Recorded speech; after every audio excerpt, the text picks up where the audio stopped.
What I want to talk about here, again, yeah, it's one of those tax, as mentioned, it's not the most exciting one. When people hear tax, they tend to cringe sometimes, but what we want to talk about more than anything else today is what we can do proactively over the next couple months.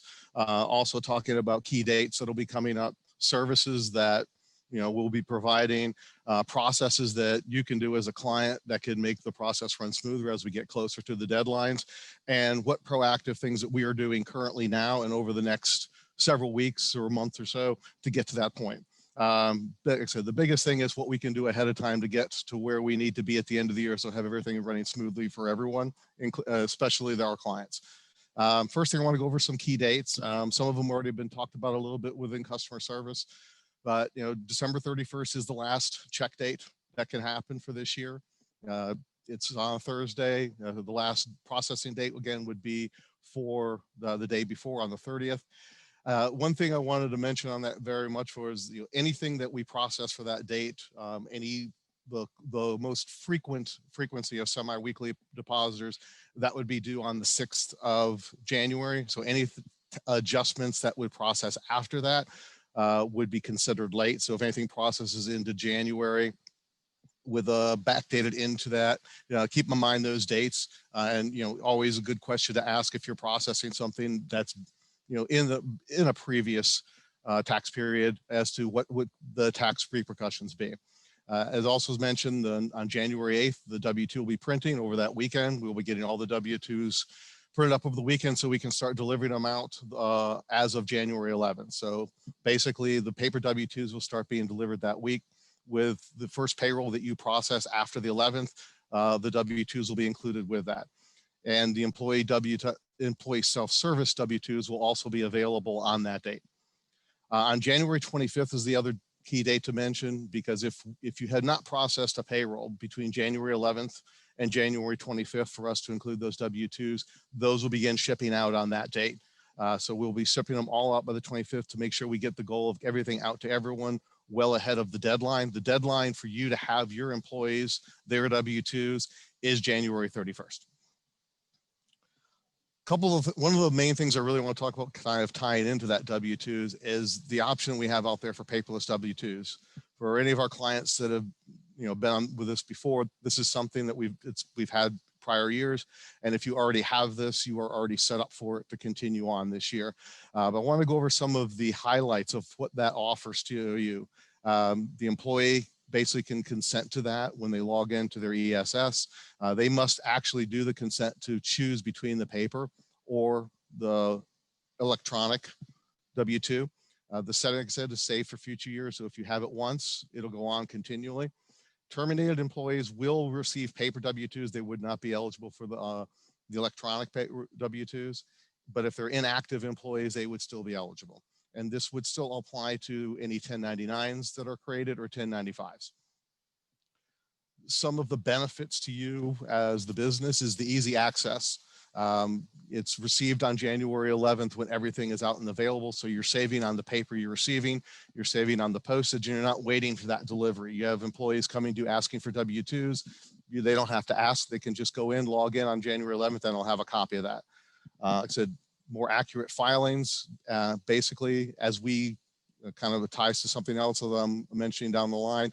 If we do corrections to your W-2s, those will automatically update. So if there are changes that are made after the original W-2s go out there, it's going to be more accurate because those will be consistently updating. You're not waiting for a new paper W-2. Also, it's more secure because you're not having paper W-2s around with a lot of PII. Obviously, that's always a large issue. And it said, reduce the administrative of distribution. I mean, it's just not having to get all of those out to employees, depending on how many you have. They just log in and they get them. And part of that, you'll always have the customer service available to it with the questions or assistance on that. And tied to that, as I'm mentioning that, unfortunately, I realized it wasn't in the slide as I got started. If you are a client that is interested in this and have not set it up before, you can send the email to the tax department at tax@dominionpayroll.com.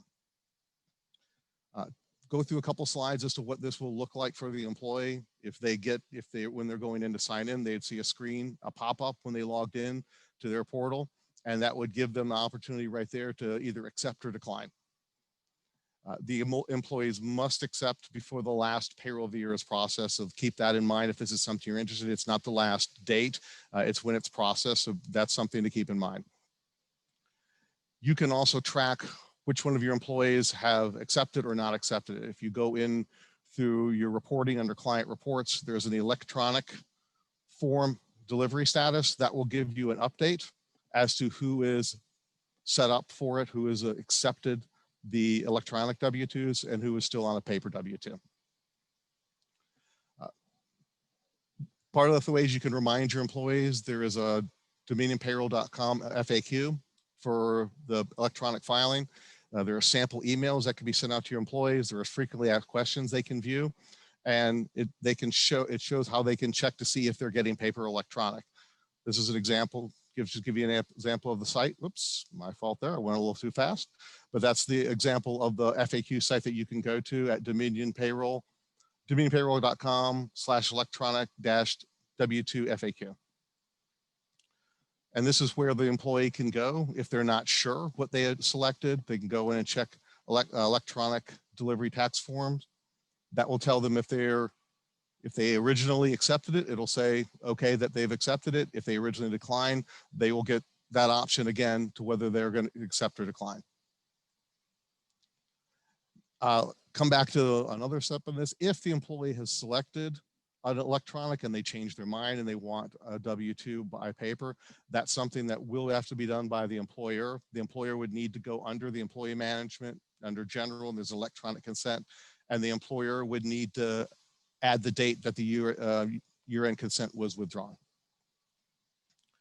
Some of the other things that we're talking about as far as proactive steps that you can do as clients that can make sure that everything is processing smoothly at the end of the year is auditing your employee profiles. If you go under your reports, under client reports, there's an employee W-2 verification.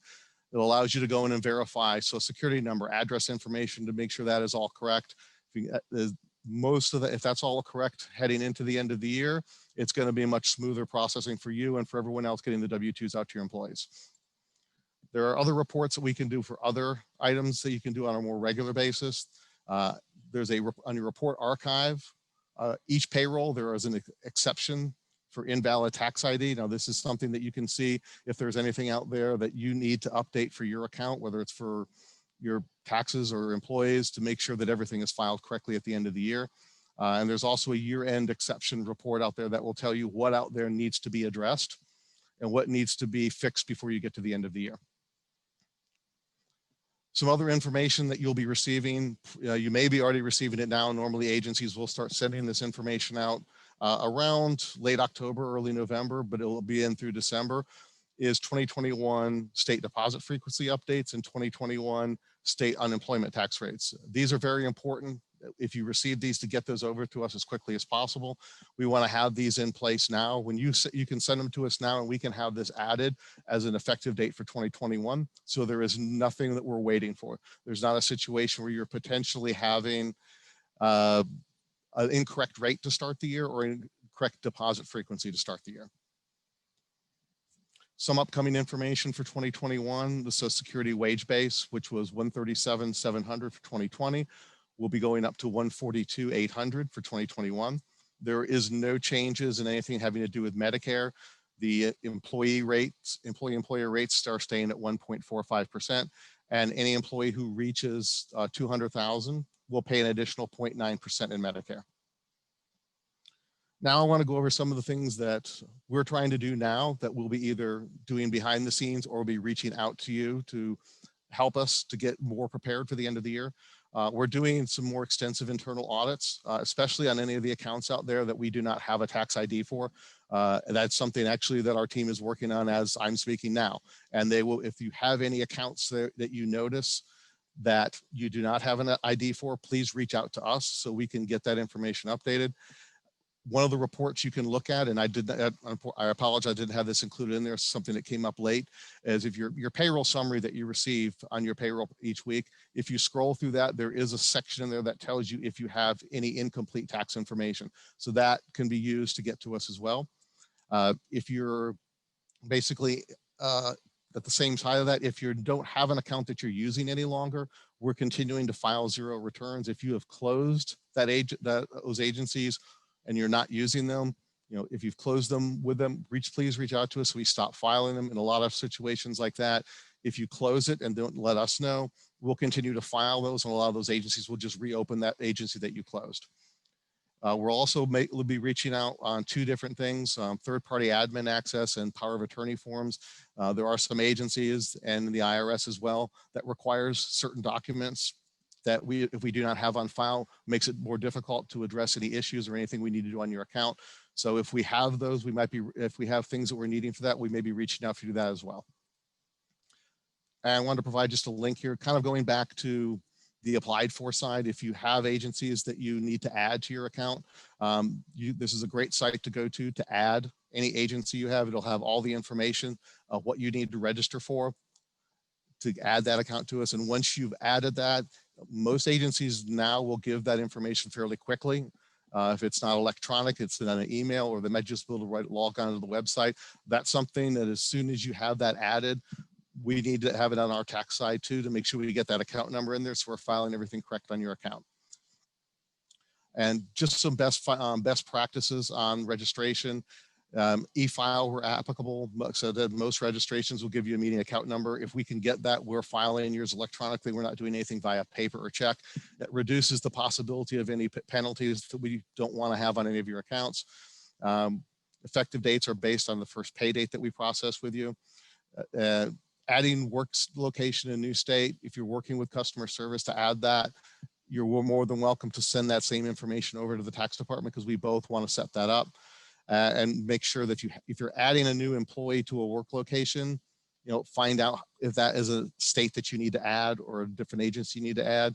The best situation for that, I would advise, if you're not 100% certain, is to talk to your CPA or tax professional. They're the ones that can assist you with determining what needs to be set up. We can answer certain questions, but we can't advise or set up accounts for you. So that is something that, if you're unsure, to reach out to them. And again, no matter what, if there's anything you're unsure about whether you should provide to us as far as ID numbers, tax rates, or frequencies, we'd rather have it and not need it than be looking for it and not have it. So if there's ever a doubt on that, you're more than welcome to reach out to us and ask that question.